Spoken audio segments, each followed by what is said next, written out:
আপনার ওই ফ্রেন্ডটি ৫ বেলা pizza burger খেয়েও স্লিম, আর আপনি পানি পান করে মোটা হয়ে যান। আপনি কি কখনো ভেবে দেখেছেন কেন কিছু মানুষ বেশি খেয়েও মোটা হয় না? বিজ্ঞান বলছে এটা কোনো ম্যাজিক নয়, এর পেছনে আছে ফাস্ট মেটাবলিজম আর এনইএটি, অর্থাৎ নন এক্সারসাইজ অ্যাক্টিভিটি থার্মোজেনেসিস। আপনার ওই বন্ধুটি যখন বসে বসে ফোনে স্ক্রল করে, তখনও তার শরীর আপনার শরীরের চেয়ে বেশি ক্যালোরি বার্ন করে। তার জেনেটিক্সই তাকে এই আনফেয়ার বেনিফিটটা দিচ্ছে। কিন্তু আসল টুইস্টটা এখনও বাকি। বেশি খেয়ে চিকন থাকা নামেই কি হেলদি? একদমই না। বাইরে থেকে তো আর ভেতরের চর্বি দেখা যায় না। এই ধরনের মানুষগুলোকে বলা হয় স্কিনি ফ্যাট।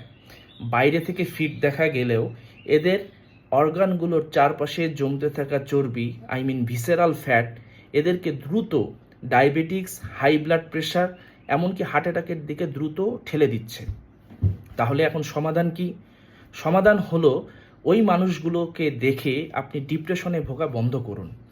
দ্বিতীয়ত, মেটাবলিজম বাড়াতে প্রোটিন খাওয়া বাড়ান। তৃতীয়ত, স্ট্রেংথ ট্রেনিং করুন এবং মাসেল বিল্ড করুন। আর ভিডিওটি ভালো লাগলে আমাকে সাবস্ক্রাইব করুন, আমাকে ফলো করুন এবং আমার ভিডিওতে লাইক দিয়ে আর শেয়ার করে আমাকে সাহায্য করুন।